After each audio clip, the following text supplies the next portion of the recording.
ग्रुपको यो प्रस्तुति कार्यक्रम कोरोना अर्थबहसको यो नियमित श्रृङ्खलामा आज पनि हामी उपस्थित भइसकेका छौँ। युनिभर्सल अनलाइन टेलिभिजनबाट प्रत्यक्ष प्रसारण भइरहेको यो कार्यक्रम कोरोना अर्थबहस। आज हामीसँग त्यस्ता सफल एकजना व्यवसायी, लामो समयदेखि हस्पिटालिटी इन्डस्ट्रीमा काम गर्नुभएका र एकजना सिनियर ट्रेनर, कुक ट्रेनर र सफल व्यवसायी म यहाँहरूसँग प्रस्तुत गर्न गइरहेको छु। उहाँ हुनुहुन्छ चिरपरिचित नाम, तपाईँले पक्कै पनि थाहा पाइसक्नु भएको छ, गणेश ढकाल सर। गणेश सर, यहाँलाई हाम्रो कार्यक्रममा हार्दिक स्वागत छ सर। धन्यवाद। अनि सर सन्चै हुनुहुन्छ? अहिलेसम्मको कोरोनाको अवस्था व्यवसायी, लामो समयदेखि हस्पिटालिटी इन्डस्ट्रीमा काम गर्नुभएका र एकजना त्यसलाई हटाइदिनु भन्नु न। ल अब सुरु भयो। अब आदरणीय दर्शक पनि हामी भनौँ न यतिखेर टेलिकन्फरेन्स मार्फत लाइभ गरिरहेका छौँ। केही प्राविधिक त्रुटिहरू रहन सक्छन्, यसको लागि हामी क्षमा प्रार्थी छौँ। अनि यो कोरोनाको आज लकडाउनको 27औं दिन हामी चाहिँ हिँड्दैछौँ र आजसम्मको अवस्थामा आइपुग्दाखेरि तपाईँको आफ्नो चाहिँ भनौँ न होम क्वारेन्टाइनको अनुभवहरू आम दर्शकहरूलाई चाहिँ बताइदिनुहोस् न सर। अब हरेक कुराहरू आफ्ना आफ्ना समस्या त हुन्छन्, तर सरकारको जुन रुल अनुसार नै अहिले तपाईँको चाहिँ अब घरमै बसेर, अब फ्यामिलीसँगै घरमै बसेर र आफ्नो बिहान बेलुकाको जुन व्यायाम एक्सर्साइज पनि घरमै गरेर, अनि जुन खालको मार्केट पनि तपाईँको समयमा तपाईँको चाहिँ एउटा जुन तोकेको समयमा बाहिर गएर सपिङ गरेर ल्याएर अनि तपाईँको यसरी नै बिताइरहेको छ अहिले चाहिँ। अनि यस्तो समयलाई चाहिँ तपाईँले कसरी चाहिँ भनौँ न सृजनशील तरिकाले फिटनेस, आफूलाई चाहिँ स्वस्थ राख्नको लागि, आफूलाई हिष्टपुष्ट राख्नको लागि कसरी समयहरू चाहिँ व्यतीत गरिरहनु भएको छ सर? पहिले पनि आफू हेल्थ कन्सियस भएको कारणले र आफू एक्सर्साइज गर्ने नै मान्छे भएकोले गर्दाखेरि र मैले चाहिँ तपाईँको अहिले पनि मेरा जुन समय हुन्छन्, जुन मैले घरमा गर्न पर्ने र जुन मैले हेल्थ एक्सर्साइज सिकेको कारणले गर्दाखेरि म घरमै नै अहिले तपाईँको घरमै बसेर आफ्नो हेल्थलाई मेन्टेन गराएर जुन खालको भनौँ न अब आफू हेल्दी भएपछि अरू हरेक रोगहरूसँग पनि जुझ्न सक्ने क्षमता हुन्छ भन्ने विचारले म चाहिँ आफ्नो घरमै आफूले एक्सर्साइज गरेरै बसिरहेको छु बिहान बेलुकाको समयमा। अब नि गणेश सर, जस्तो आजको म हजुरलाई अलिकति अपडेटहरू चाहिँ पेश गर्छु। जस्तो आज चाहिँ 2070 वैशाख महिनाको 7 गते आइतबार र आज चाहिँ हामी यो चाहिँ कोरोनाको चाहिँ अपडेट दिनुपर्दाखेरि आजसम्मको तथ्याङ्कले 23,47,000 मान्छेहरू चाहिँ कोरोनाद्वारा सङ्क्रमित भइसकेको, विश्वमा चाहिँ 1,71,000 मान्छेहरूको मृत्यु भइसकेको र 6 लाख चाहिँ मानिसहरू चाहिँ सङ्क्रमित मानिसहरू निको भएर घर पनि फर्केको एउटा तथ्याङ्क यहाँ देखिरहेको छ। त्यसै गरी चाहिँ नेपालमा 8,000हरूको चाहिँ भनौँ न परीक्षण गरिएको, त्यसमध्ये 8,050मा केही पनि नभेटिएको र 103 जनालाई आइसोलेसनमा राखिएको र 31 जना सङ्क्रमित मध्ये 4 जना चाहिँ निको भइसकेको र हालसम्म कसैको पनि मृत्यु नभएको तथ्याङ्क छ। यो विषयलाई चाहिँ अब विश्वको विषम परिस्थिति र कोरोनाको अपडेटलाई चाहिँ तपाईँले आफ्नो तर्फबाट कसरी चाहिँ यसको चाहिँ अध्ययन र मूल्याङ्कन गर्नुहुन्छ सर? होइन, अब मानव जाति हो, अब हरेक खालको रोगहरू लाग्न सक्छ, तर मलाई लाग्छ अब यो यस्तो भाइरस अब मान्छेमा तपाईँको भन्दा तपाईँको चाहिँ अहिले देशमा अब भनौँ न अहिले मान्छेले त तपाईँको चाहिँ अब चन्द्रमामा चाहिँ तपाईँको चाहिँ अब बस्ती बसाल्न चाहिँ सफल भइसकेको मान्छेहरूले अहिले हामीले चाहिँ त विश्वलाई अहिले तपाईँको चाहिँ चकित बनाएर अब तपाईँको अहिले कसैले पनि अब तपाईँको यसको अहिलेसम्म यसको अब औषधि पनि अब मेडिसिन निकाल्न नसकेको पनि आएको छैन भन्ने कुराहरू जानकारी हुँदाखेरि अनि हामीले यो बेलामा यो परिस्थितिमा अब यसलाई चाहिँ तपाईँको अब हामीले यसको जड भनेकै हामी तपाईको चाहिँ एक अर्कासँग दूरी डिस्टेन्सदेखि लिएर तपाईको एक अर्कासँग तपाईको चाहिँ अब जतिसँग अब ग्रुपिङ अब मासमा भेला नहुने यिनै चिजहरूले नै हो औषधि भनेर लागिरहेको बेलामा मेन चाहिँ तपाईको त्यो मात्रै नभएर यसलाई चाहिँ हामीले फुड पनि हामीले खाने फुड पनि कस्तो फुड खाने भन्ने कुराहरू पनि हामीले सोच्नु पर्दछ। अब गणेश सर, मलाई तपाईले सुनिरहनु भएको छैन सर? सुनिरहेको छु। ओके सर, ल अब हामी अलिकति प्रसङ्गतिर लागौँ। तपाईँ चाहिँ अब यो लामो क्षेत्रमा एउटा फुड इन्डस्ट्रीमा चाहिँ एउटा सफल रेस्टुरेन्ट व्यवसायीको रूपमा, एउटा सेफको रूपमा, कुकको रूपमा चाहिँ काम गरेर, व्यवसाय गरेर यो अवस्थासम्म आउनु भएको छ। अलिकति तपाईँको चाहिँ भनौँ न एउटा सङ्घर्षको कथा, कसरी चाहिँ तपाईँ यो फुड इन्डस्ट्रीमा लाग्नुभयो र कसरी चाहिँ आम भनौँ न मान्छेहरूलाई उत्प्रेरित गर्दै यो अवस्थासम्म आउनु भएको छ? आफ्नो अलिकति सङ्घर्षको कहानी अथवा कथा आम दर्शकहरूलाई सुनाइदिनुहोस् न सर। अब त्यसो भन्दै गर्दा अब मैले अब आफ्नो क्षेत्रमा लाग्नु भनेको पहिलेदेखि पनि मैले अब धेरै चिजहरू अब मैले धेरैवटा इन्टरभ्यूमा भनि पनि सकेको छु। मैले चाहिँ यो क्षेत्रमा लाग्नुको कारण भनेको अब मैले म अहिले नेपाली खाना र थाई खानालाई एकदम फोकस गरिरहेको छु र मान्छेले तपाईँको चाहिँ फोकस गरिरहेको छु र मैले यो क्षेत्रमा भनेको आफ्नो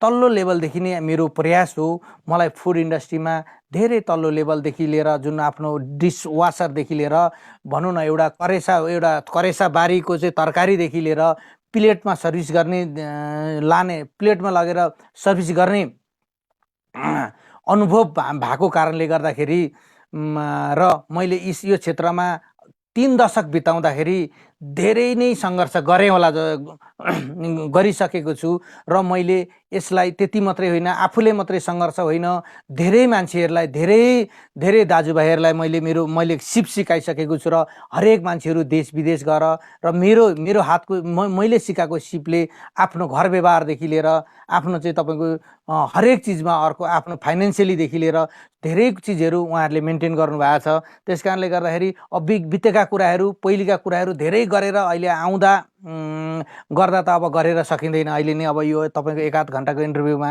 र यसको सङ्घर्ष चाहिँ तपाईँको यस्ता काला रातिहरू भन्छ क्या, त्यो मेहनतका रातहरू धेरै बितिसकेका छन्। अब गणेश सर, हामी अर्को प्रसङ्गमा जाँदै गर्दा नि अहिलेको फुड इन्डस्ट्रीमा जुन चाहिँ कोरोनाको कारणले गर्दा आज 27औं दिनसम्म लकडाउन पर्दै गर्दा सारा रेस्टुरेन्ट व्यवसायहरूको चाहिँ भनौँ न व्यवसाय चाहिँ एक किसिमको चाहिँ चौपट्ट पनि भएको स्थिति छ। भनौँ न दिनरात चाहिँ तपाईँको चाहिँ मेहनत गरेर भनौँ न आम चाहिँ तपाईँको ग्राहकहरूलाई तपाईँले खाना खुवाइरहनु भएको थियो, खाजा खुवाइरहनु भएको थियो, होम डेलिभरीको सर्भिस दिइरहनु भएको थियो। तर अब अहिलेको अवस्थामा चाहिँ सबै चाहिँ व्यवसायहरू स्टप भइरहेको अवस्थामा चाहिँ अब अहिलेको अवस्थालाई चाहिँ तपाईँ कसरी चाहिँ हेरिरहनु भएको छ? अब यसमा चाहिँ तपाईँले भनौँ न व्यावसायिक भनौँ न एउटा चाहिँ कठिनाइ कस्ता फिल गरिरहनु भएको छ अहिलेको चाहिँ यो व्यवसायको चाहिँ लकडाउनको अवस्थामा सर? अहिलेको अवस्थामा भन्दाखेरि अहिले साँच्चै भन्ने हो भने अब रेमिट्यान्स भनेको टुरिज्मले भनेर रेमिट्यान्सले मात्रै देशमा चाहिँ तपाईँको 50% चाहिँ तपाईँको अर्थतन्त्र धानिरहेको बेलामा अहिले हाम्रो त्यो पनि हाम्रो अब अहिले त्यसलाई पनि हाम्रो धेरै सङ्कट छ। अब नेपालमा 80,000 भनौँ 3,000देखि तपाईँको 2500देखि 3,000 रेस्टुरेन्टहरू छन्। त्यसमा 80,000 जति मान्छे चाहिँ तपाईँको काम गर्छन्। 13वटा चान्चुन 5 स्टार होटल छन्, 10-12वटा 4 स्टार होटल छन्। त्यसले गर्दाखेरि हाम्रा चाहिँ तपाईँको 80-90 हजार तपाईँको चाहिँ मान्छेहरू तपाईँको रोजगारी दिइरहेको बेलामा र अहिले त्यो मजदुर पनि र म आफू मजदुर पनि र आफू ओनर पनि भएको नाताले भन्दाखेरि अहिलेको कठिनाइ धेरै छ। अब हामीले चाहिँ तपाईँको यत्तिकै यसै तरिकाले अब मेरो खुलो भनेर सरक्क गर यो बिचमा घरमा बसेर गर बिजनेस गर्छु भन्दाखेरि त्यो हुन्छ जस्तो लाग्दैन मलाई। अब हामीले स्मार्ट वर्क गर्नै पर्छ र हामीले एउटा दुःखको कुरा के छ भने हामी 30% जुन खालको अहिलेको जुन हामीले मजदुरलाई पनि अहिलेको जुन हाम्रो स्टाफहरूलाई पनि 30% कटौती गर्नुपर्छ जस्तो लाग्छ। अब यही तरिकाले र अहिले हामी जुन खालको अब जुन अहिले कोरोनाले संसारलाई थर्काइरहेको बेलामा र संसार हल्लाइरहेको बेलामा अब हाम्रोमा चाहिँ तपाईँको अझ हामीलाई चाहिँ तपाईँको अब टुरिज्म पनि अब हाम्रो ठ्याप्पै अब हुन्छ भने हाम्रो टुरिज्म सँगसँगै रिलेटेड हुन्छ। रेस्टुरेन्ट बिजनेस भनेको प्राय अब भनौँ न हामीहरूको रेस्टुरेन्टहरू भनेको टुरिज्मसँगै अब होटल रेस्टुरेन्ट टुरिज्मसँगै रिलेटेड भएको कारणले गर्दाखेरि अब धेरै च्यालेन्जहरू छ हामीलाई। अब गणेश सर, मैले अर्को प्रसङ्ग जस्तो नि तपाईँको अहिले इन हाउस रूपमा चाहिँ विभिन्न फुड डेलिभरी सिस्टमहरू मैले इन्डियाका केही अनुभवहरू र युरोपका केही अनुभवहरू हेर्दै थिएँ हिजो टेलिभिजनमा कि त्यहाँ चाहिँ भनौँ न एउटा लकडाउनको चाहिँ बेसिक रूपमा नर्म्सहरू पालना गरेर हाइजेनिक तरिकाले चाहिँ फुडहरू बनाउने र त्यसलाई चाहिँ विभिन्न चाहिँ भनौँ ड्रेसअप र कोडको आधारमा पासको आधारमा चाहिँ घर घरमा चाहिँ फुडहरू सप्लाई गर्ने किसिमको चाहिँ नेटवर्कहरू चाहिँ मुम्बईतिर अथवा चाहिँ दिल्लीतिर त्यो किसिमको चाहिँ ट्रेन्ड सुरु भइसकेको भनेर चाहिँ समाचारमा आइरहेको थियो। तर हाम्रो देशमा चाहिँ अहिले भनौँ न फुड डेलिभरीमा काम गर्ने, अनलाइन डेलिभरीमा काम गर्ने विभिन्न चाहिँ सपिङ साइटहरूले चाहिँ तपाईँहरूसँग के कस्तो सहकार्य गरिरहेका छन् अथवा चाहिँ त्यसको बारेमा केही छलफल भइरहेका छ कि जो चाहिँ भोकै छन् उनीहरूले चाहिँ मोबाइल एपबाट चाहिँ अर्डर गरेर चाहिँ घरमा खाना पाउने किसिमको वातावरण नेपालमा बन्दा नभन्ला अहिले आजको भोलि सर स्थिति कस्तो छ अहिले? त्यो कुरो एकदम तपाईँले एकदम ठिक कुरा भन्नुभयो। तर मेन कुरा के छ भने हामीसँग त्यस्तो सेफ्टी भौतिक पूर्वाधार नभएको कारणले पनि अहिले सबैजना मान्छे डक्टर हस्पिटलहरूकै मान्छेहरू तपाईँको चाहिँ अब डक्टरहरू नै डराइरहेको बेलामा र जुन खालको भौतिक पूर्वाधार हामीसँग त्यसको सेफ्टी चिजहरू नभएको कारणले गर्दाखेरि अलिकति त्यो सम्भव चाहिँ तपाईँको त्यो खालको व्यवस्था भयो भने चाहिँ हुन्छ। तर हामीसँग प्रस्तसम्म तपाईँको चाहिँ अहिले भनेको बेला हामीसँग सेनिटाइजर भन्ने बेला मास्क भन्ने बेला पन्जा भएन भने त हामीले त्यो गर्न सक्दैनौँ। तर हरेक चिजहरू त्यस्ता चिजहरू हामीसँग उपलब्ध हो भने, किनभने हामी त त्यो क्षेत्रमा 2 दशक 3 दशक काम गरिसकेका मान्छेहरू हौँ। आज यतिजनालाई खाना खुवा भन्दाखेरि हामी जुरुकै उठेर काम गर्न सक्ने क्षमता छ हामीसँग। तर त्यो खालको वातावरण भइदियो भने हामीलाई कुनै फरक पर्दैन। तर त्यो माथिल्लो लेभलबाटै सरकार लेभलबाटै नै उहाँ डिसिजन भएर चाहिँ हामीलाई सञ्चालन गर्ने वातावरण भयो भने त्यसमा हामीलाई कुनै पनि फरक पर्दैन। अब त्यसको लागि तपाईँहरू तयारी हुनुहुन्छ, तर त्यसको लागि सम्बन्धित चाहिँ सरकारवाला अथवा चाहिँ निकायले चाहिँ त्यसमा कस्तो किसिमको पहल कदमी गरेदेखि यसको चाहिँ तुरन्त काम सुरु हुन्थ्यो र तपाईँहरू तयारी अवस्थामा अगाडि बढ्न सक्नुहुन्छ होला सर? मेन भनेको अब माथिल्लो लेभलबाटै एउटा डिसिजन भएर यो लेभलको रेस्टुरेन्ट र यो ठाउँमा सर्भिस गर्ने तोकेर सबै खोलेर त सम्भव त हुँदैन।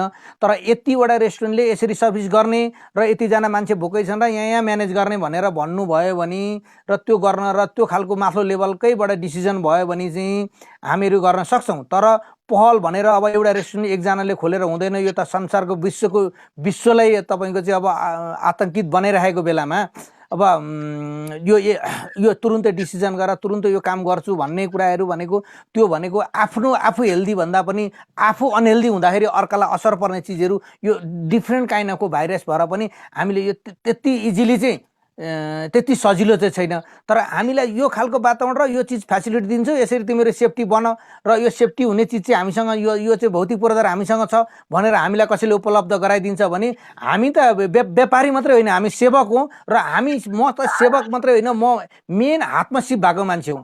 त्यस कारणले म जुनसुकै बेलामा पनि म देशलाई र मान्छेलाई व्यक्तिलाई कसैलाई तपाईँको राष्ट्रलाई तपाईँको कुनै ठाउँमा सपोर्ट गर्नु पर्यो भने म जतिखेर पनि तयार छु। अब गणेश सर, अर्को हाम्रो प्रसङ्गमा चाहिँ जस्तो आम हाम्रो चाहिँ भनौँ न रेस्टुरेन्ट अथवा चाहिँ किचनको कुराबाट सुरु गरौँ। अब भनिन्छ एउटा चाहिँ आयुर्वेदमा चाहिँ हरेक व्यक्तिको जसको चाहिँ किचनबाट चाहिँ उसको चाहिँ अस्पताल सुरु हुन्छ। यदि व्यक्तिको किचन चाहिँ सही छ भने ऊ जिन्दगीमा अस्पताल जानु पर्दैन भन्ने किसिमको चाहिँ एउटा मानसिकता छ। अब हामीले नेपालीहरूले चाहिँ जुन तरिकाले एउटा चाहिँ किचनको अभ्यास गरिरहेका छौँ, कति स्वास्थ्य मैत्री अथवा चाहिँ आयुर्वेदीय जैविक गुणले चाहिँ भराउ भएको चाहिँ किचन बनाउन सकिएला र यसबाट स्वास्थ्य लाभ हासिल गर्न सकिएला, यसको बारेमा तपाईँको आफ्नो पर्सनल अनुभव र आम दर्शकहरूलाई चाहिँ केही टिप्सहरू पनि बताइदिनु सर। साँच्चै भन्दा अब तपाईँको मेन भनेको तपाईँको फुड 99% मान्छेहरू खानाकै कारणले बिरामी भइरहेका छन् र 99% मान्छेहरू खानाकै कारणले स्वास्थ्य हेल्दी पनि भइरहेका छन्। त्यसले गर्दाखेरि तपाईँको हाम्रो किचनमा चाहिँ तपाईँको किचनको सरसफाइ किचन हाइजेनिक हुनुपर्छ भन्ने कुरा त त्यो सबैलाई प्राय जानकारी नै छ। त्यो अब कति मान्छेहरूले मेन्टेन गरेको पनि छ र कति नगरेको पनि देखिन्छ। तर मेन भनेको चाहिँ हामीले खाने खाना सबभन्दा भनेको त्यो नै हाम्रो लागि औषधि हो, त्यो नै मेडिसिन हो। त्यस कारणले मान्छे सहीले पनि हेल्थ कन्सियस बन्नुपर्छ र हेल्दी खाना खानुपर्छ भन्ने खालको मेरो मेन मुद्दा नै त्यही हो। मान्छेलाई मैले मात्रै होइन, देश अर्गानिक बनाउनुपर्छ भनेर विगतका 2 दशक अगाडिदेखि नै म मार्केटमा मैले हरेक इन्टरभ्यू पनि दिएको छु, हरेक ठाउँमा भनेको छु मान्छेले हेल्दी खाना खानुपर्छ। हाम्रो देशको खाना र हाम्रो खाना त साँच्चै भन्ने हो भने अब संसारलाई नै तपाईँको चकित बनाउने फुडहरू छ हामीसँग। ती चिजहरूलाई हामीले चाहिँ किनभने एउटा गुन्द्रुक सबैभन्दा सजिलो तराईदेखि पहाडसम्म उत्पादन हुने गुन्द्रुकलाई पनि हामीले राम्ररी उत्पादन गरेर बजारमा पुर्याउन सकेका छैनौँ। तर साँच्चै भन्दा यो अहिले हामीले हेल्दी भनेको चाहिँ तपाईँको हाम्रो बेसार, हाम्रो मेथी र बेसार चाहिँ सबभन्दा ठुलो मेडिसिन हो। किनभने मैले त अहिले बिचमा तपाईँको हामी त्यो बजार के अरे फार्ममा लगेर खेतीमा लगेर ठाउँ बेसार रोप्दा पनि त्यो सोइल एन्टिबायोटिक भन्छ त्यसलाई चाहिँ, त्यो किरा मार्ने काम गर्छ र अर्को बोटलाई किरा लाग्दैन र कुनै पनि किराले त्यो बेसारलाई खान सक्दैन। त्यस्तो चिजहरू हाम्रो देशमा हामी कहाँमा उत्पादन हुन्छ। त्यसले गर्दाखेरि मेन भनेको चाहिँ फुडकै कारणले र खाना राम्रो हेल्दी खानै पर्छ। हेल्दी फुडले नै हो हाम्रो हाम्रो स्वास्थ्यलाई फाइदा गर्ने र हामी निरोगी हुने कारण। त्यो मात्रै भनेलाई हामीले डक्टरै चाहिँदैन, हामीले औषधि नै गर्नु पर्दैन भन्ने कुरा छुट्टै कुरा हो। त्यो भन्न खोजेको होइन, तर एकदम थोरै मात्रामा मात्रै बिरामी हुन्छन् भन्ने लाग्छ मलाई। अब नि सर अलिकति परम्परागत रूपमा चाहिँ यो जुन किचनको अथवा चाहिँ हाम्रो चाहिँ कुकिङ प्रणालीको बारेमा थोरै छलफल गरौँ। हामीले बिहान सुनिरहेको 9 देखि 10 बजीसम्म खाना खान्छौँ, 2 देखि 3 बजीसम्म खाजा खान्छौँ र बेलुका सम्पर्क चलिआएको यो प्रणाली चाहिँ अब अलिकति विश्वको स्थिति हेर्दाखेरि युरोपतिरको अथवा चाहिँ वेस्टर्न कल्चरहरूमा अलिकति फरक छ। उनीहरू चाहिँ बिहान ब्रेकफास्टहरू खाने 1-2 बजीतिर मात्रै खाना खाने किसिमको एउटा चाहिँ छ। बेलुका कतिपय खाना नखाइकन सुत्ने, भनौँ न लाइट फुडहरू खाएर मात्रै सुत्ने किसिमको चाहिँ परिपाटी छ। यो किसिममा चाहिँ अब नेपालीहरूले पनि खाना खाने पद्धतिमा अथवा चाहिँ खाना खाने तौर तरिकामा पनि परिवर्तन गर्न जरुरी छ, अथवा हामीले गर्दै गरेको प्रणाली एकदम ठिक छ, यसैलाई चाहिँ अझै सुधार गर्दै जानुपर्ने हुन्छ, अथवा यसको बारेमा तपाईँको चाहिँ आफ्नो चाहिँ एउटा सेफको नाताले आम दर्शकहरूलाई अथवा चाहिँ गृहिणीहरूलाई के भन्न चाहन्छु सर? होइन, अब सबै चिजहरू अब तपाईँको चेन्ज गरेर चेन्ज हुने भन्दा पनि तपाईँको अब विकसित देशहरूमा के भयो भने मान्छेले तपाईँको इजी मेनु खाने भयो क्या, सजिलो खाना खाने भयो। उता चाहिँ तपाईँको दिनभरि काम गरो 2 मिनटमा 5 मिनटमा खाने खानाहरू खाँदाखेरि त्यो खाना कुक नभएको कारणले, कुकिङ नपाकेको कारणले या माइनस खाने कारणले, माइनस चाहिँ विदिन 10 मिनटमा खाइसक्नु पर्ने र 15 दिन 10 दिन बनाएको चाहिँ फ्रिजमा राखेको माइनसलाई चाहिँ त्यसैले बर्गर बनाएर खाँदाखेरि र मान्छेले पिज्जा र बर्गरलाई नै लन्च र डिनर बनाउन थालेको कारणले चाहिँ तपाईँको त्यो भइरहेको छ। तर हाम्रो पनि तपाईँको के छ भने बिहान उठ्ने हाम्रो सम्भव छैन, किनभने हाम्रो त अहिले एमबिए पढेकी चाहिँ तपाईँको चाहिँ भाउजू हुनुहुन्छ, एमबिए पढेकी चाहिँ अब दिदी हुनुहुन्छ, तर बिहानभरि किचनमा चाहिँ फर्सीको मुन्टा चिमटेर सिबी चिमटेर बस्नुपर्छ। उहाँहरू पनि प्रोफेसनल बन्नु पर्यो। उहाँहरूले चाहिँ मिजा गर्न, कटिङ गराउनलाई स्पिड आधा घन्टा किचनमा उहाँलाई लाग्छ भने उहाँलाई 10 मिनटमा उहाँ किचनबाट निक्लिन सक्ने वातावरण, त्यो खालको सिप हामीले सिकाउनु भने र उहाँहरूले सिक्न चाहनु भने त्यसको पनि उपलब्ध गराउनु पर्ने हुन्छ। त्यस कारणले गर्दाखेरि खाना भनेको चाहिँ तपाईँको हाम्रो खाना भनेको चाहिँ बिहान उठ्ने, हाम्रो अफिस टाइमदेखि लिएर हरेक कुराहरूले गर्दाखेरि हामीले चाहिँ बिहानको 10 बजे नै लन्च खाने हो या 9:30 बजे लन्च खाने हो, दिउँसो चाहिँ अब टिफिन खाने हो, बेलुका चाहिँ डिनरै खाने हो या बेलुका मिले हाई टीसम्मको खान सकिन्छ। तर हाम्रो 3 टाइम्स नै हो। अब हामीले यसलाई चाहिँ 4 टाइम्स खानुपर्छ यो होइन। तर हाम्रो अरू देशको भन्दा हाम्रो क्वान्टिटी धेरै छ खाने।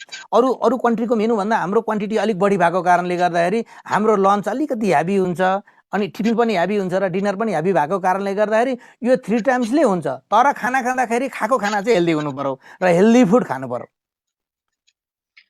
अब नि गणेश सर, जस्तो मानिसहरू चाहिँ खानामा मात्रै फोकस भएर स्वस्थ रहने हो कि खानाको अतिरिक्त मानिसहरूले गर्नुपर्ने दैनिक व्यायामहरू, योग प्राणायामहरू, कसरतहरूलाई पनि सँगसँगै व्यवस्थित तरिकाले लानुपर्ने हुन्छ? व्यक्ति सफल हुनका लागि, स्वस्थ रहनको लागि चाहिँ महत्त्वपूर्ण कुराहरू के छन् अलिकति बताइदिनुहोस् न। होइन, मान्छेले दिनको 20 मिनटदेखि 1 घन्टा एक्सर्साइज गर्नै पर्छ, नत्र मिनिमम 20 मिनट त एक्सर्साइज गर्नै पर्ने हुन्छ। मान्छेले किनभने मान्छेले जति फुड खाए पनि मान्छेको तपाईँको एक्सर्साइज भएन भने त्यो जिउ चलेन भने के हुन्छ भने त स्लोली डाइजेस्ट एकदम बिस्तारो हुन्छ क्या। त्यसले गर्दाखेरि त्यो आज भनौँ न आधा घन्टामा हुनुपर्ने चिज 2 घन्टामा भइदियो भने त त्यसले त पेटलाई त असर गर्छ। त्यस कारणले हरेक मान्छेले, हरेक व्यक्तिले चाहिँ तपाईँको एक्सर्साइजको चाहिँ ठुलो भूमिका छ। एक्सर्साइज चाहिँ गर्नै पर्छ। एक्सर्साइजको विभिन्न परिपाटीको कुरा गर्दा जस्तो फरक फरक जस्तै युवाहरूले गर्नुपर्ने एक्सर्साइजहरू, प्रौढ अवस्थामा गर्नुपर्ने एक्सर्साइजहरू, वृद्ध वृद्धाले गर्ने एक्सर्साइजहरू फरक फरक होलान्। कतिपयले समयले गर्दाखेरि मान्छेले एक्सर्साइज गर्छु भन्दा पनि गरिरहेको हुँदैन। नर्मली मान्छेहरूले चाहिँ प्र्याक्टिसमा चाहिँ कस्तो किसिमको एक्सर्साइज भयो भने चाहिँ एउटा कमन किसिमको मान्छेलाई चाहिँ एउटा फिटनेस रहन र हेल्दी रहनलाई काम गर्ला सर त्यसले। मेन अरू सबैभन्दा सबैलाई मिल्ने एक्सर्साइज भनेको मिल्छ भने 20 मिनट हिँड्नुहोस्, मजाले हात हल्लाएर 20 मिनट हिँड्नुहोस्। अरू कुरा त छँदैछ, यो योगा सोगा सबै कुराहरू छँदैछ, तर मेन मिनिमम 20 मिनटदेखि आधा घन्टा तपाईँको चाहिँ मजाले हात हल्लाएर हिँड्यो भने अरू त्यस्तो अरू गर्नै पर्दैन। अब यो एउटा तथ्याङ्कमा पनि अलिकति प्रवेश गरौँ है सर। तपाईँ अब रेस्टुरेन्ट क्षेत्रमा भनौँ न विगत 2 दशकदेखि यही क्षेत्रमा चाहिँ 3 दशकदेखि भन्नुभयो यसमा चाहिँ सक्रिय तरिकाले लाग्नु भएको छ। भन्न तपाईँले विभिन्न चेन रेस्टुरेन्टहरू विभिन्न काठमाडौँदेखि लिएर पोखरादेखि लिएर नेपालका महत्त्वपूर्ण स्थानहरूमा स्थापित गरिसक्नु भएको छ। अब तथ्याङ्कले नेपालमा 3000 भन्दा बढी चाहिँ रेस्टुरेन्टहरू व्यवसायहरू रहेको र यसमा चाहिँ करिब करिब भनौँ न 80,000 देखि 1 लाखसम्म चाहिँ मानिसहरू चाहिँ रोजगारमा आबद्ध भएको र करिब करिब 3 खर्ब बराबरको यसमा लगानी भइसकेको चाहिँ एक तथ्याङ्कले देखाइरहेको छ। र यो तथ्याङ्कलाई हेर्दै जाँदाखेरि अबको दिनहरूमा यो चाहिँ भनौँ न विभिन्न ब्याङ्किङ सेक्टरबाट लिएर लोन लिएर काम गरेका हुन सक्छन् व्यवसायहरू, भनौँ न किस्तामा चाहिँ व्यवसायमा काम गरिरहेका हुन सक्छन्। अब व्यवसाय धराशयी भइसकेपछि भोलिको दिनमा आर्थिक रूपमा चाहिँ उनीहरूले बुझाउँदै गरेको प्रिमियमहरू अथवा चाहिँ किस्ताहरू पनि अप्ठ्यारोमा पर्दै जाँदा त्यो अवस्थामा चाहिँ यो व्यवसायलाई बचाउनको लागि चाहिँ राज्यले कस्तो किसिमको चाहिँ पोलिसी ल्याउन जरुरी छ र अबको दिनमा रेस्टुरेन्ट र चाहिँ यो हस्पिटालिटी सेक्टरलाई बचाउनलाई चाहिँ राज्यले अथवा व्यावसायिक एउटा निकायबाट चाहिँ कस्तो किसिमको चाहिँ पहल कदमी हुन जरुरी देख्नुहुन्छ सर तपाईँ? होइन, अब भने त अब त धेरै च्यालेन्ज, धेरै नै गाह्रो छ। किनभने अब रेस्टुरेन्ट अब भोलि गएर लकडाउन पछाडि पनि रेस्टुरेन्ट बिजनेस तुरुन्त खोलेर तुरुन्त चलाउन सक्ने वातावरण पनि छैन। अनि लकडाउन पछाडि तुरुन्तै अब भने जस्तो अब आफ्नो जहाँ जहाँ थिए पहिलेका स्टाफहरू तुरुन्त रेस्टुरेन्टमा ल्याउन सक्ने स्थिति पनि छैन। त्यसले गर्दाखेरि अब भएको लगानी मान्छेले कसैले पनि घरमा पैसा लगेर घरमा भएको पैसा निकालेर लगेर बिजनेस गरेको हुँदैन। सबैले आफ्नो आफ्नो तरिकाले आफ्नो हिसाबले लोन लिएरै काम गरेको हुन्छ। त्यस कारणले बिजनेस त अब धेरै नै गाह्रो छ। अब भनेको धेरै नै अहिलेको अब त्यति सजिलो छैन। किनभने यहाँभन्दा अगाडि पनि रेस्टुरेन्ट धेरै नै रेस्टुरेन्ट बजारमा तपाईँको चाहिँ भएको कारणले गर्दा र कस्टमर थोरै भएको कारणले गर्दाखेरि हरेक सबै रेस्टुरेन्ट चलेको देखिँदैन थियो भने अहिले त झन् तपाईँको यो चाहिँ टुरिज्मकै भनौँ न अब तपाईँको हरेक बिजनेस सपोर्ट त 30% फुड इन्डस्ट्री त टुरिस्टकै कारणले नै अब चल्ने हो।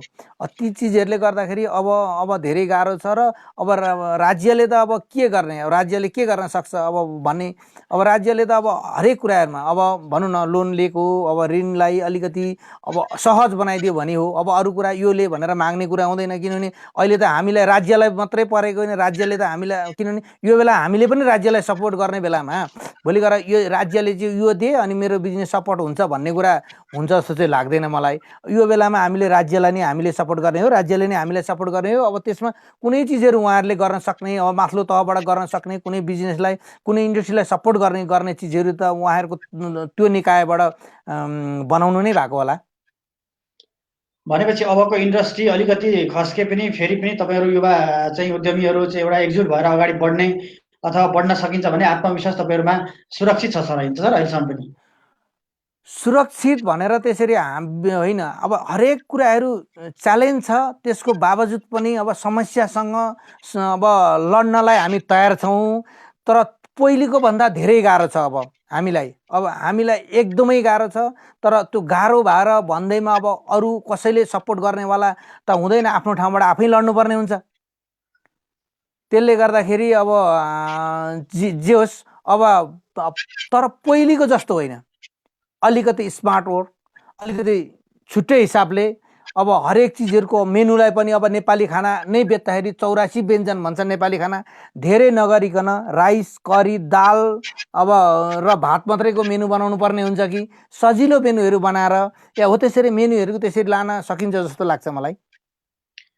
अब एउटा चाहिँ भनौँ न एउटा घरतिरै फर्क्यौँ सर एकचोटि हामी होइन, घरतिर फर्किँदै गर्दा जस्तो हामीले चाहिँ यो कोरोनालाई चाहिँ जित्नको लागि चाहिँ विभिन्न रिसर्चहरूले देखाए अनुसारले रोग प्रतिरोधात्मक क्षमता चाहिँ बलियो हुनुपर्ने र जसले गर्दा चाहिँ कोरोना चाहिँ फैलिनबाट चाहिँ त्यसले रोकेर बिस्तारै बिस्तारै त्यसलाई चाहिँ मार्दै जाने र अन्त्यमा चाहिँ कोरोनालाई जित्ने किसिमको चाहिँ विभिन्न तथ्याङ्कले देखाइरहेको छ।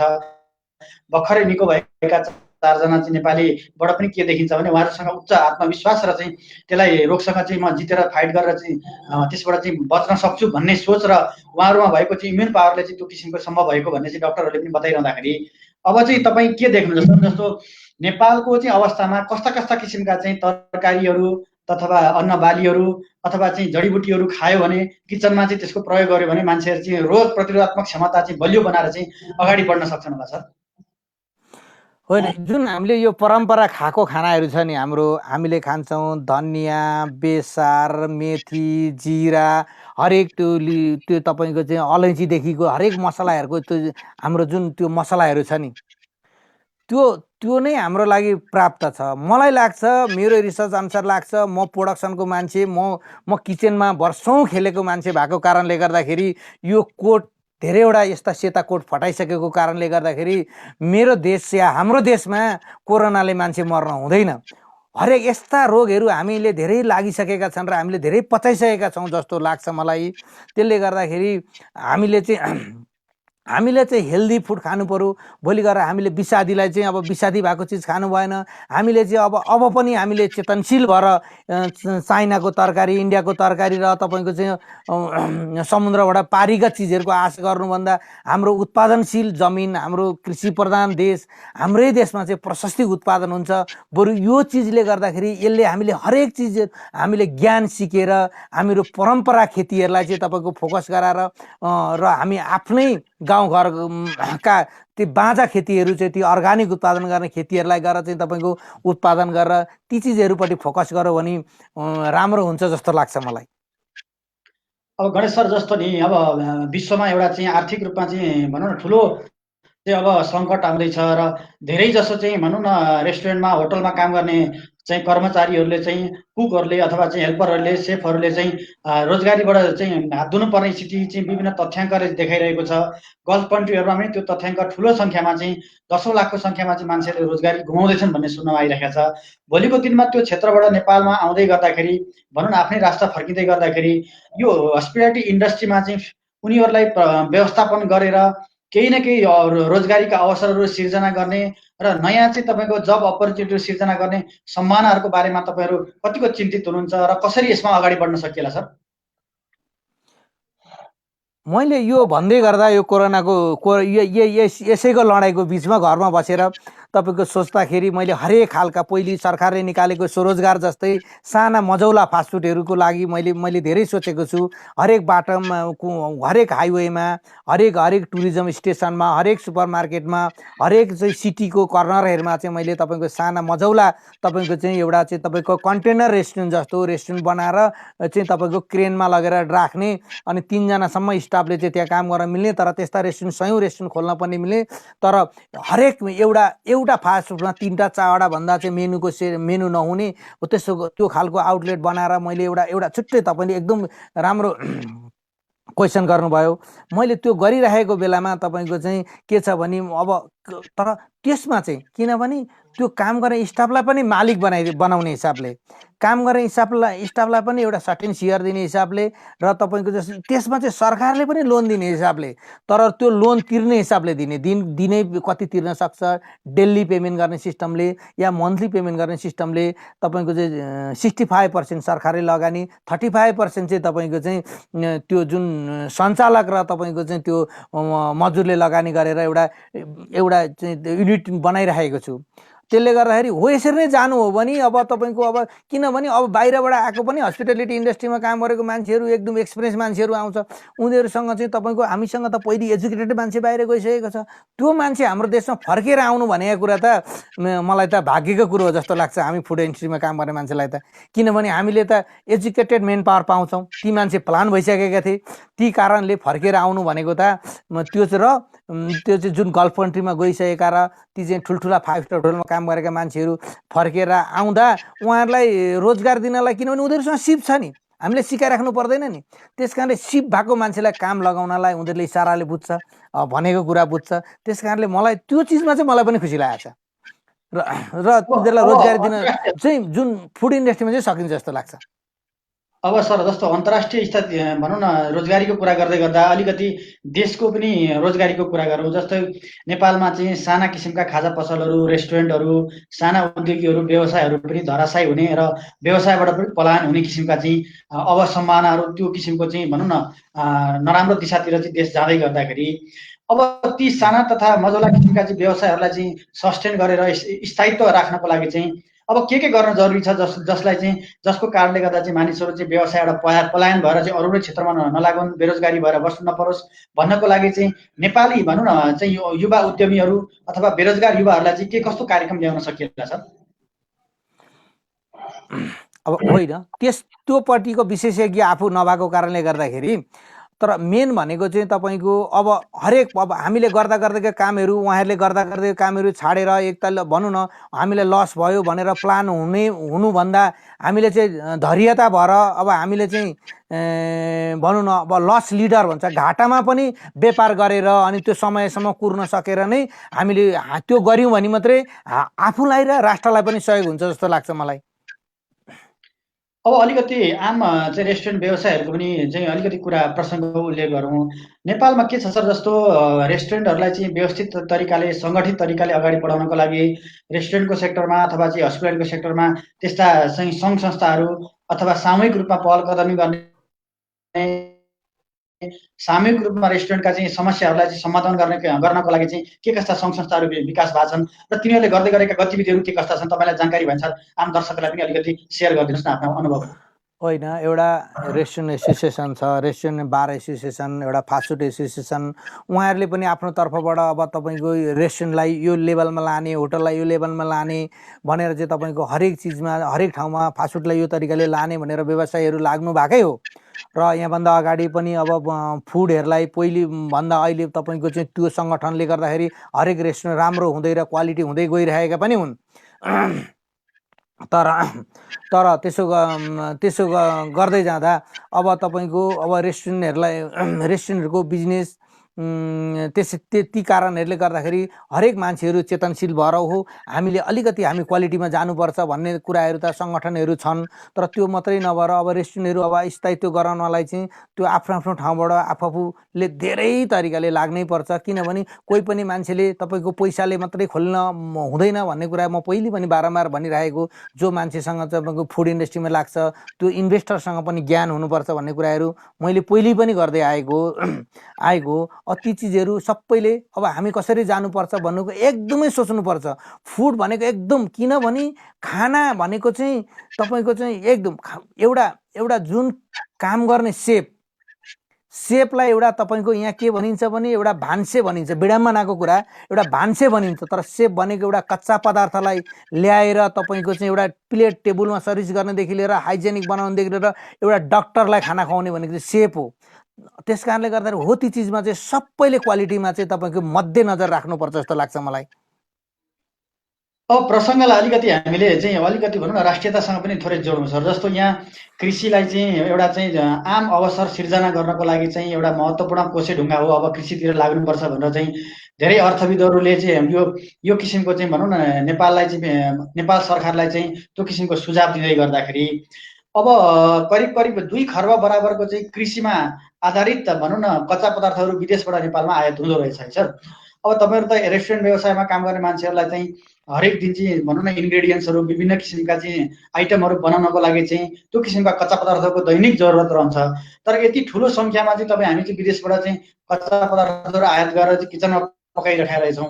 अब आम रूपमा चाहिँ यो कच्चा पदार्थ चाहिँ नेपालबाटै तपाईँको उत्पादन गरेर त्यस पछाडि चाहिँ तपाईँको चाहिँ आम रोजगारीका अवसरहरू सिर्जना गरेर नेपालका किचनहरूमा अथवा नेपालका रेस्टुरेन्टहरूमा चाहिने चाहिँ कृषि उपजहरू चाहिँ नेपालबाटै सप्लाई गर्नको लागि चाहिँ तपाईँहरूले के पहल कदमी गर्दै हुनुहुन्छ र आम युवाहरूलाई यतातिर चाहिँ तपाईँ के भन्न चाहनुहुन्छ सर यो बारेमा चाहिँ? अब तपाईँ के कदम चाल्दै हुनुहुन्छ भन्दाखेरि तपाईँलाई म त 2 दशक अगाडिदेखि अर्ग्यानिक खेती गरिरहेको छु। मैले हरेक सामानहरू आफ्नोबाट ल्याइरहेको छु। तर मैले एउटा यस्तो सङ्गठन बनाएको थिएँ कि म मात्रै होइन देश अर्ग्यानिक बनाउनुपर्छ र मैले मात्रै होइन मान्छेको घर घरमा अर्ग्यानिक खानुपर्छ भन्ने खालको पहिलेदेखिकै त्यो कन्सेप्टको मान्छे भएको कारणले र हाम्रो देशमा यो 3 करोड जनताले खाएर छेल्लो खेलो चाहिँ त करोडौँ रुपियाँको भेजिटेबल बाहिर विदेशमा बेच्न सक्छौँ र धान चामल बाहिर बेच्न सक्छौँ हामी। त्यस कारणले हामीसँग त्यत्रो क्षमता छ भने अब हामीले यिनै चिजहरूले हामीले केही कुराहरू सिकेर र हाम्रो एजुकेटेड मेन पावर जो छ तपाईँको, किनभने यहाँ डक्टर उत्पादन गर्छ एउटा घरमा, इन्जिनियर उत्पादन गर्छ, पाइलट उत्पादन गर्छ, किन कृषि मेरो छोरो किसान हो भन्न किन सक्दैन नेपालीले? कुनै पनि सांसद कुनै पनि देशको मन्त्रीले चाहिँ मेरो छोरो गोरु जोत्छ भन्न किन सक्दैन? त्यो भन्न सक्दैन नि। त्यो भन्न नसकुन्जेलसम्म यो देशमा गाह्रै हुन्छ। तर जुन दिन एउटा चाहिँ तपाईँको चाहिँ उद्योगपतिको छोरो मेरो चाहिँ छोरो कृषक हो भन्न सक्छ, एउटा सभासदले मेरो छोरो कृषक हो भन्न सक्छ, एउटा चाहिँ तपाईँको प्रधानमन्त्रीले मेरो छोरो गोरु जोत्छ भन्न सक्छ नि, त्यो दिन देश समृद्धि हुन्छ। अब त्यो पालो आएको छ र त्यो सबैले भन्नुपर्ने बाध्यता समयले गराउँदैछ र हाम्रो देश कृषि प्रधान देश, साँच्चै नै कृषि प्रधान देश हुन्छ जस्तो लाग्छ मलाई। अब नि सर, जस्तो व्यवसाय र उत्पादन अलिकति मैले जोडेँ, जस्तो तपाईँहरूले त दैनिक रूपमा चाहिँ कृषि उपजहरू किनिरहनु पर्ने हुन्छ रेस्टुरेन्टमा। अब आम किसानहरूले चाहिँ तपाईँको यस्तो यस्तो किसिमको आइटमहरू लगाइदिएदेखि चाहिँ हामी चाहिँ प्रत्यक्ष किसानकै बारीमा गएर चाहिँ त्यो चाहिँ कृषि उपजहरू किन्न तयार थियौँ, तपाईँको रेस्टुरेन्ट व्यवसायको चाहिँ सङ्घ तयार छु भन्ने तरिकाले चाहिँ भन्दै गर्दा किसानहरूले चाहिँ अब कस्ता कस्ता किसिमका तरकारीहरू, कस्ता कस्ता किसिमका चाहिँ बालीहरू र कस्ता कस्ता किसिमका चाहिँ भनौँ न एउटा चाहिँ सिजनल भेजिटेबलहरू लगाउन जरुरी छ। त्यसको लागि चाहिँ आम किसानहरूलाई तपाईँ के सन्देश दिन चाहनुहुन्छ? यो नयाँ वर्षको अवसरमा चाहिँ 2077 साललाई चाहिँ भनौँ न किसानको वर्ष बनाउनको लागि, आत्मनिर्भरताको वर्ष बनाउनको लागि तपाईँ के सन्देश दिनुहुन्छ सर? होइन, किसानहरूलाई तपाईँले साँच्चै राम्रो कुरा गर्नुभयो। किसानहरूले चाहिँ के छ भने नि, एउटै जग्गामा 20वटा आइटम, एउटामा भेन्टा, एउटामा साग, एउटामा आलु, एउटामा चाहिँ तपाईँको चाहिँ गोलमेडा लगाएर खेती गर्नु, एउटामा काँक्रो, एउटामा फर्सी लगाउने होइन क्या। उनीहरू आफ्नो सङ्गठन बनाउने। एउटा तैँले भेन्टा मात्रै लगा भनौँ भने, एउटाले इस्कुस मात्रै लगा भन्यो भने एउटाले फर्सी मात्रै लगाउँछ त्यो खालको, र एउटाले गाजर मात्रै, एउटाले काउली मात्रै लगाउने त्यो खालको सङ्गठन बनाऊ भने, र अनि एउटा यस्तो बन्नुपर्छ कि काउलीमा मात्रै किरा लाग्यो भने त्यो सबै खत्तम गराएर फेरि अर्को बिउ रोप्नुपर्छ। त्यो सङ्गठनले चाहिँ फेरि त्यसलाई सहयोग गर्नुपर्ने हुन्छ। किनभने बिउ किन्न त, रिस्क मल्न त हामी किसानले नसकेको हो नि त। बिउ भनेको किन्न त कति पैसा पर्छ र? त्यसले गर्दाखेरि हो ती चिजहरूको म्यानेजमेन्ट भइदियो भने र तपाईँको चाहिँ त्यसरी उनीहरूले पनि उत्पादन गर्न सक्यो भने क्वान्टिटीमा बेच्न सक्छ, क्वान्टिटीमा सप्लाई गर्न सक्छ।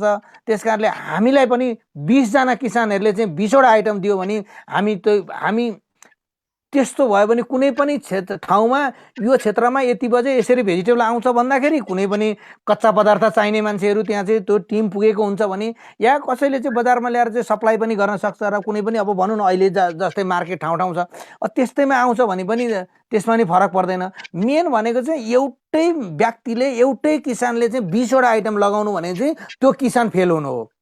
किनभने एकजना व्यक्तिले एउटा या दुईवटा आइटम मात्रै लगाउने हो। काँक्रा रोप्छ भने उसले 5 ट्रक काँक्रा बेच्योस् क्या, तर अर्को चाहिँ तपाईँको गाजर रोप्नेले 5 ट्रक गाजर रोपोस् क्या। हो त्यस्तो खालको चाहिँ मैले त्यो खालको चाहिँ कन्सेप्ट र त्यो त्यसरी काम गरोस् जस्तो लाग्छ मलाई। अब नि सर, हामीसँग यहाँ प्रत्यक्ष लाइभ च्याटमा चाहिँ टिकाराम खड्काले जिज्ञासा राख्नु भएको छ, होटेल व्यवसायहरू तथा तपाईँ सेफहरू कोरोना सङ्क्रमित बिरामीको निमित्त खाना पकाउन सरकारले आग्रह गरेको खण्डमा के तयार हुनुहुन्छ भनेर सोध्दै हुनुहुन्छ सर। हामी जुन खालको सरकारको लेभलबाट डिसिजन भएर हामीलाई चाहिँ मास्क र पन्जा भनेको त त्यो त 4 घन्टालाई मात्रै युज हुन्छ, 4 घन्टालाई युज हुँदा फाल्ने त्यो खालको हामीलाई प्राप्त गराउनु हुन्छ भने हामी पकाएर हामी जुनसुकै समयमा पनि देश र जनतालाई सेवा गर्न तयार छौँ। अब सँगसँगै अर्को चाहिँ उहाँको जिज्ञासा छ, सेफहरू विदेशबाट ल्याउनु परेको अवस्था जनाइन्छ, खासमा के यो अवस्था वास्तविकता हो कि अथवा के हो भनेर सोध्नु भएको छ सर उहाँले। एकदम उहाँले ठिक कुरा गर्नुभयो। त्यो अवस्था एकदमै, किनभने जति पनि यहाँका एजुकेटेड सेफहरू, राम्रा सेफहरू सबै प्लान, मैले त आफूले सिकेर म विदेशमा गएर नै यो देशमा केही गर्नुपर्छ र यो देशमा सम्भावना छ भनेर फर्केको मान्छे यस्तै समस्यासँग लडिरहेको छु। कहिले भूकम्प, कहिले चाहिँ तपाईँको के अरे तपाईँको कोरोना, अब अरू हरेक अरू समस्याहरू पनि छन्। तर त्यो एकदमै मै चाहन्थेँ, किनभने यहाँभन्दा अगाडि अब जुन खालको यो बिजनेस यहाँभन्दा अगाडिको जस्तै भइदिएको भए विदेशबाट सेप ल्याउनु पर्ने मलाई नै तपाईँको त्यो खालको चाहिँ तपाईँको विचार आइरहेको थियो भने त्यो त्यतिखेर त्यस्तै नै थियो। तर अब हामीले अब चाहिँ कति मान्छेहरू फर्केर आउँदाखेरि हामीले सेपहरू यिनै तपाईँको पाउँछौँ कि, र हामीले ट्रेन गरेका सेपहरू अहिले जस्तै गरेर बाहिर जाँदैनन् कि भन्ने। मैले त तपाईँको 6 महिना 1 वर्ष 2 वर्ष सिकाइसकेपछि अब भनौँ न मैले मेरो हातबाट सिकिसकेका मान्छेहरू चाहिँ धेरै नै बाहिरको उहाँहरू जानुभयो। तर हो त्यो मकामै बस्नुपर्छ भन्ने कुरा त होइन, तर हामीले पनि एउटा चाहिँ अब भनेको छुट्टै भूमिका खेलेर छुट्टै तरिकाले उहाँहरूलाई पनि एउटा कुनै पनि खालको चाहिँ हामीसँग चाहिँ 6 महिना 3 महिना 5 महिना 10 महिना 2 वर्ष कति काम गर्नुहुन्छ त्यो खालको वातावरण चाहिँ बनाउनै पर्ने रहेछ। किनभने बाहिर देशमा जस्तो एउटा एडभान्स सेलेरी राखेर पनि मान्छेले तपाईँको चाहिँ 1 महिनाको सेलेरी चाहिँ तपाईँको एउटा फन्ड राखेर पनि उहाँले त्यति भइदियो भने एटलिस्ट उहाँले म 15 गते जाँदैछु भनेर निवेदन त दिनुहुन्छ उहाँको पैसाको लागि। हो त्यसरी काम गर्नुपर्छ जस्तो लाग्छ मलाई। त्यो उहाँले भनेको कुरा एकदम ठिक हो, तर सेपहरूको आवश्यकै हो। त्यस्तो एक्जिक्युटिभ सेपहरू हामीले पाउनलाई धेरै नै गाह्रो परिसकेको थियो यहाँभन्दा अगाडि। गणेश सर, तपाईँ अब भनौँ न 3 दशकदेखि यो लामो चाहिँ हस्पिटालिटी इन्डस्ट्रीमा हुँदै गर्दा तपाईँ एउटा चाहिँ नेपालमा थाई फुडको चाहिँ एउटा चाहिँ पाइनियर, लामो समयदेखि नेपालीहरूलाई चाहिँ थाई फुडको टेस्ट गराइरहनु भएको छ र तपाईँले चाहिँ भनौँ न थाइल्यान्डमा गएर चाहिँ आफ्नो पेसा व्यवसाय गरेर त्यहाँ लामो समयसम्म काम पनि गरेर अनुभव पनि सिकेर आउनु भएको छ। तपाईँले यो थाइल्यान्डको अथवा चाहिँ थाई फुड अथवा थाई टेस्टलाई नै छनौट गरेर नेपालमा रेस्टुरेन्टहरू, चेन रेस्टुरेन्ट बनाउनुको पछाडि खास त्यस्तो कारण के रह्यो जसले गर्दा तपाईँले चाहिँ थाई टेस्टहरू अब नेपालीले पनि टेस्ट गर्न जरुरी छ भनेर चाहिँ महसुस गर्नुभयो नि? यसको कारण चाहिँ के छ? यसको पछाडि अलिकति रहस्य बताइदिनुहोस् न सर। होइन, मैले त थाई फुड यो खाना गर्दा गर्दै सिओ अफ द इयर 2018 को पुरस्कृत पनि भएको म थाई दरबारबाट। र त्यस कारणले गर्दाखेरि मलाई त्यो थाई फुडमै लाग्नुको कारण भनेको म धेरै पहिलेदेखि हेल्थ कन्सियस मान्छे हो र थाई फुड भनेको चाहिँ एकदम जडीबुटीबाट बन्ने खाना हो। त्यसमा अजिलो, ओइल र डाइरेक्ट सल्ट हुँदैन। त्यसले गर्दाखेरि त्यो नै गर्दा गर्दै मैले नेपाली खानालाई कसरी प्रमोट गराउने भन्ने कुरा र नेपालको गुन्द्रुकलाई पनि तपाईँको चाहिँ विदेशका 5 स्टार होटलमा लगेर चाहिँ Himalayan hot and sour soup भनेर मैले 5 स्टार होटलमा पनि विदेशमा पनि गएर तपाईँको पस्किन सफल भइसकेको यहाँभन्दा अगाडि।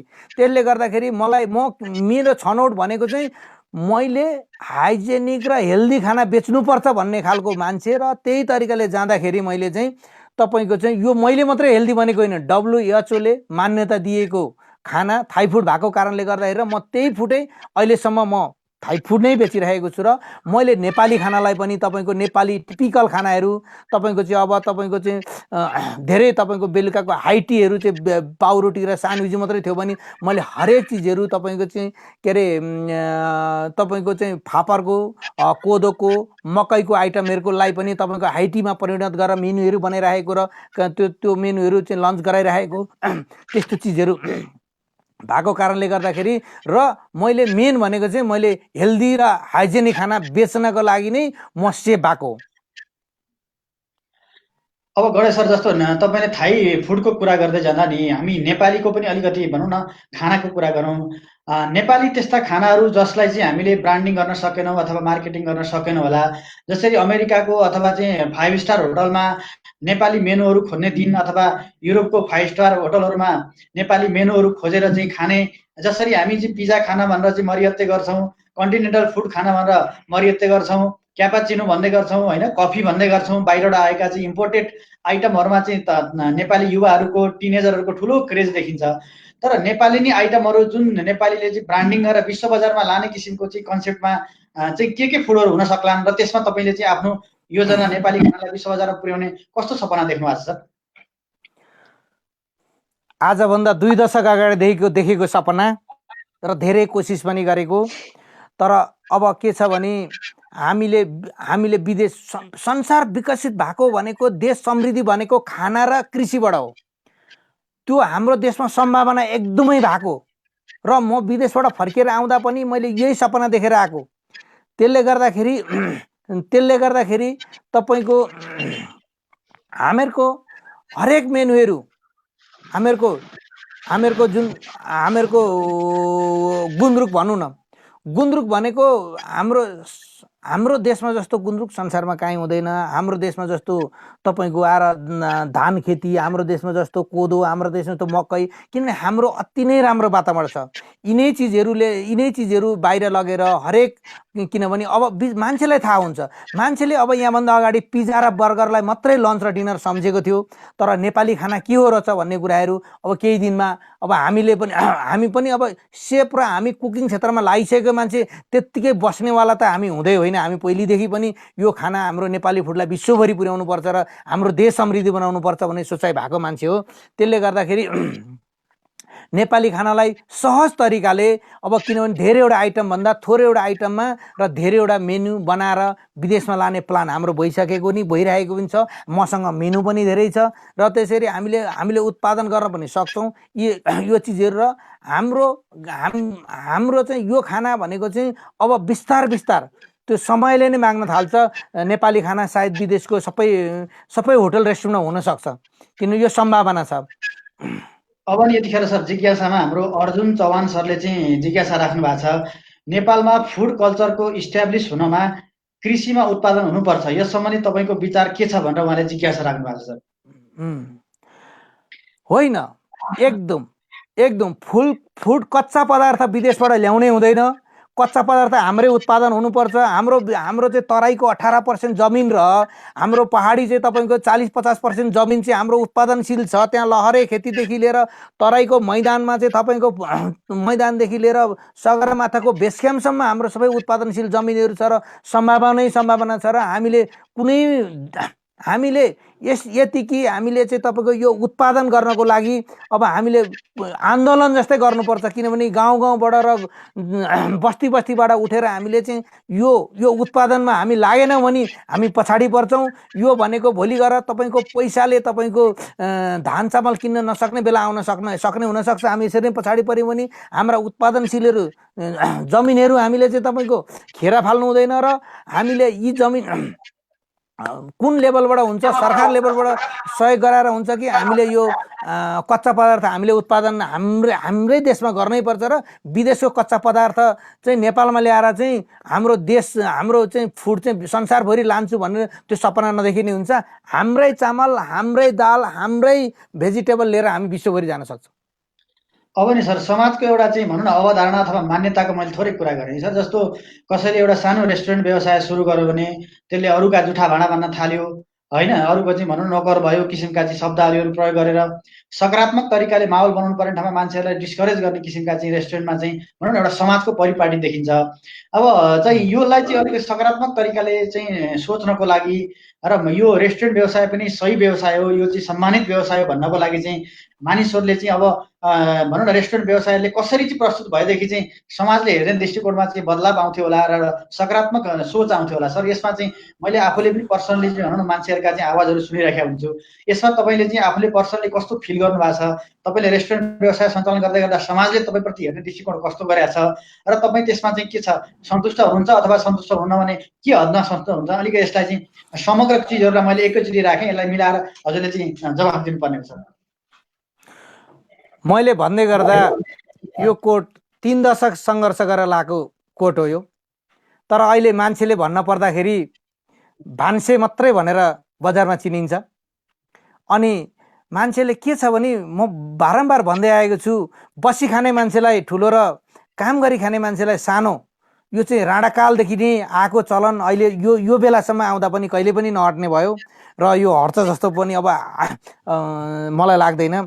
त्यसले गर्दाखेरि मान्छेलाई जुन मोटिभेसन गराउनु पर्ने बेलामा चाहिँ तपाईँको चाहिँ डिस्करेज गराएर तपाईँको चाहिँ अब, किनभने म चाहिँ गरिरहेको देखिन्छ, तर म चाहिँ भन्छु त्यहाँ गएर मैले कति तलब पाएँ होइन, कति काम गरेर मैले मन कति पैसा होइन कि मैले कति काम सिकेँ। भन्ने कुराहरू आफूमै भर पर्छ र हामीले आफूले नै सङ्घर्ष गर्नुपर्छ।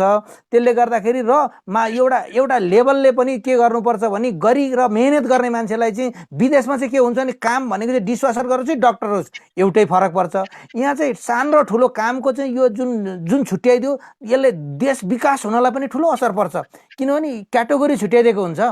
जो मान्छे अरू देशमा चाहिँ विकसित देशमा चाहिँ काम मात्रै हुन्छ, डिसवासर होस् कि पाइलट होस्, इन्जिनियर होस् कि कुक होस्, केही पनि फरक पर्दैन। तर हाम्रो देशमा चाहिँ सानो र ठुलो छुट्याइदिएको हुना कारणले गर्दाखेरि अलिकति यी चिजहरूमा साह्रो गाह्रो त छ नै, तर यी चिजहरूमा हामीले नै यो चिजहरू तोड्दै जानुपर्छ जस्तो लाग्छ मलाई।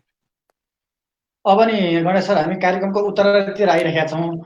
अब हाम्रा चाहिँ दर्शकहरूले पनि जिज्ञासा राखिरहनु भएको छ। अब आम जनताहरूको चाहिँ एउटा के छ समाजमा भने चाहिँ भनौँ न, एउटा सरकारी जागिरप्रतिको एउटा चाहिँ मोहले गर्दाखेरि कतिपय चाहिँ आफ्नो व्यवसाय गर्दा गर्दै छोडेर सरकारी जागिरतिर लोकसेवा आयोगतिर तयारी गरेको अथवा चाहिँ त्यहाँतिर चाहिँ मोटिभेट भएको, समाजले पनि चाहिँ तपाईँको चाहिँ लोकसेवातिर पास गर्नेहरूलाई अथवा चाहिँ निजामतीतिर पास गर्नेलाई चाहिँ सकारात्मक दृष्टिकोणले हेर्ने र व्यवसायतिर लाग्नेहरूलाई चाहिँ हेयको दृष्टिकोणले हेर्ने जुन अहिलेसम्मको कल्चर छ, यसलाई चाहिँ तपाईँ कसरी हेर्नुहुन्छ र यसलाई तोड्न जरुरी छ कि अथवा यो ठिकै हो उहाँहरूको सोचाइ, यसमा चाहिँ त्यस्तो केही करेक्सन गर्नु पर्दैन जस्तो लाग्छ सर? तपाईँलाई के लाग्छ सर यो बारेमा?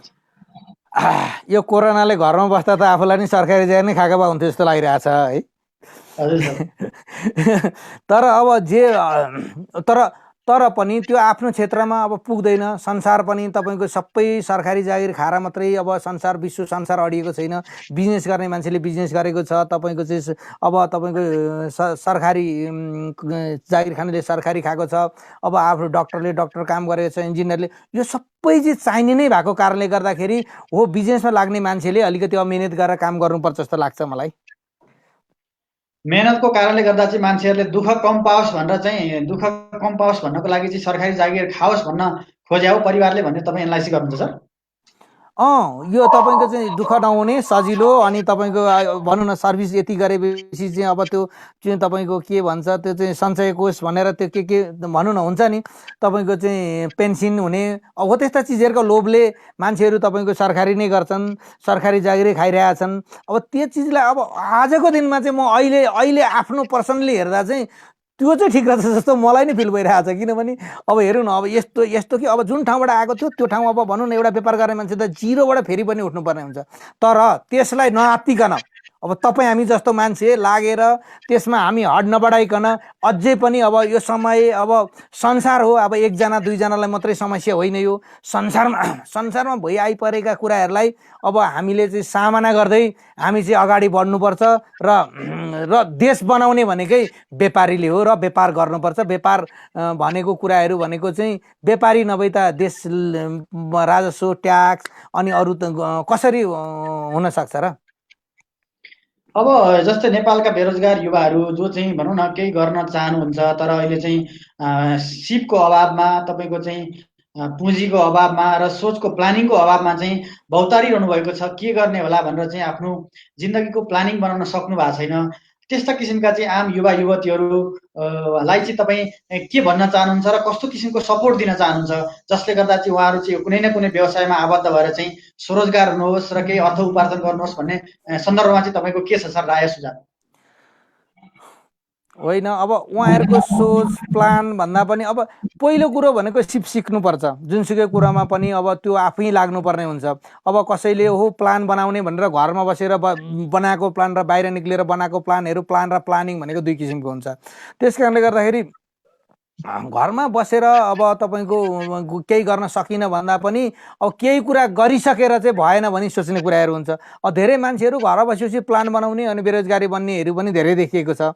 र अनि कति कुराहरू चाहिँ हुँदैन, अब यो कहाँ हुन्छ र भन्ने खालको मान्छेले तपाईँको त्यो एकदम नेगेटिभ मात्रै सम्झेको पनि भनेको पनि देखिन्छ।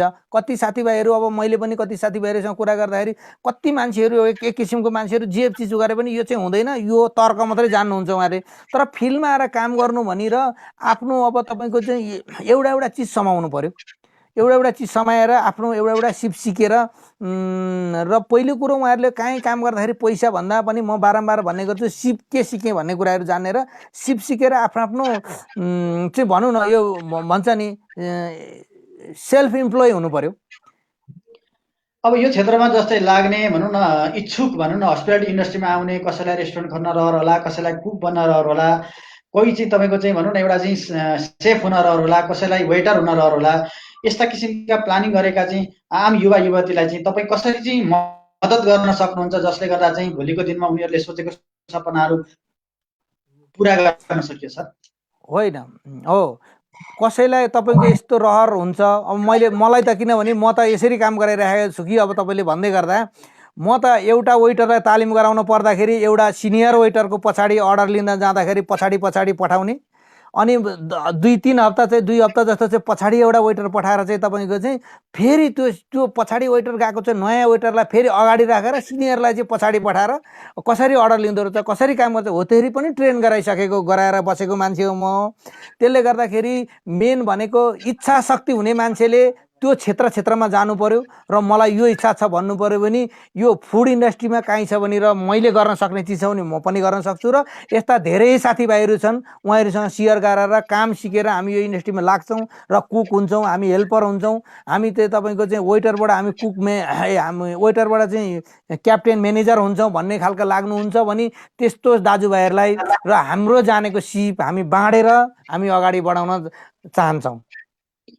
अब चाहिँ भनौँ न हाम्रो कविता चौहानजीले चाहिँ एउटा चाहिँ महत्त्वपूर्ण प्रश्न उठाउनु भएछ। यो हामीले अलिकति सोच्नुपर्ने पनि प्रश्न रहेछ। नेपालमा हस्पिटालिटी इन्डस्ट्रीमा महिलाहरूको इन्भल्भमेन्ट कम छ। यसमा तपाईँको विचार के छ, अथवा उहाँहरूलाई इन्भल्भमेन्ट गराउनको लागि तपाईँको योगदान कस्तो रहन्छ भनेर सोध्नु भएको छ सर। अहिले संसारमा फुड इन्डस्ट्रीमा पनि अब महिलाहरूको धेरै भूमिका भएको कारणले गर्दाखेरि अहिले संसारभरि नै महिलाहरू, र अहिले पहिले नेपालमा के थियो भने एउटा होटलमा चाहिँ 5 स्टार होटलमा जागिर पाएँ भन्दाखेरि कुनै पनि दिदीबहिनीले मैले होटलमा जागिर पाएँ भन्न सक्नु हुँदैन थियो। अहिले हाम्रा होटल स्कुलहरू ठाउँ ठाउँमा खोलेर एजुकेटेड भएर तिनै महिला विदेशमा गएर काम गरेर फर्केर आएको, त्यस्तो भएको कारणले गर्दाखेरि र भ्याकेन्सी खाली भयो भने र नेपालमा अहिले पहिलो कुरो महिलालाई नै प्राथमिकता, र उहाँ अनुभवी, उहाँ चाहिँ तपाईँको एक्सपिरियन्स भएको हुनु पर्यो, उहाँ एजुकेटेड हुनु पर्यो। पहिलो कुरो हाम्रो नेपालमा पनि अब महिलालाई नै प्राथमिकता दिन थालिसकेको छ। उहाँले कुरो बुझेको छैन भने उहाँले त्यस्ता निकायमा गएर बुझेर र त्यस्ता इन्डस्ट्रीहरूमा गएर बुझ्नुभयो भने र उहाँले तपाईँको जागिर खान चाहनुहुन्छ भने र हाम्रैमा आउनुहुन्छ भने पहिलो प्राथमिकता चाहिँ म उहाँलाई दिन्छु। त्यस कारणले उहाँलाई त्यही भन्न चाहन्छु म। ल एकदम धन्यवाद गणेश सर, यहाँले महत्त्वपूर्ण चाहिँ भनौँ न चाहिँ जिज्ञासाको समाधान पनि गर्नुभएको छ र आफ्ना विचारहरू पनि दिनुभएको छ।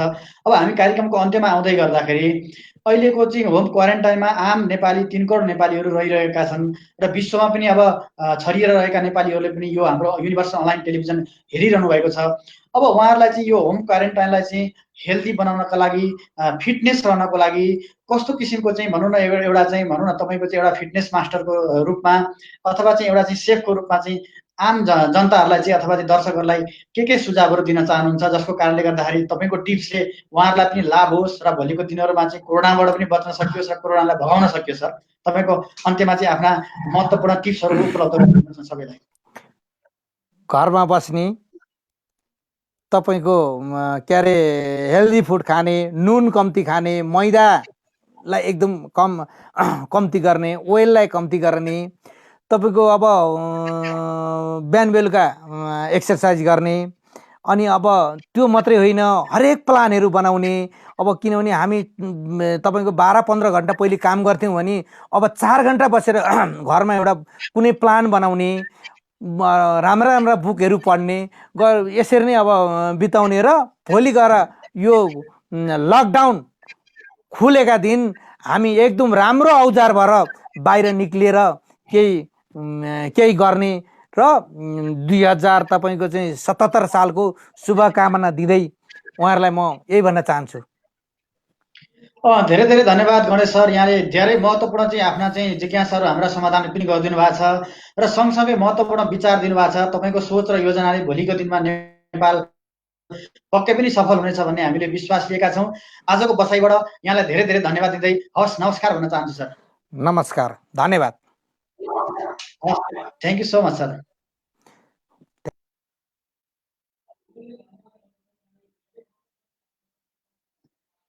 आदरणीय दर्शकबिन, यहाँ भर्खरै यहाँले हेर्नुभयो नेपालका एकजना सफल उद्यमी र नेपालका रेस्टुरेन्ट र हस्पिटालिटी सेक्टरका चाहिँ एकजना प्रमुख कुशल प्रशिक्षक र सेफ गणेश ढकालसँग यहाँहरू हुनुहुन्थ्यो।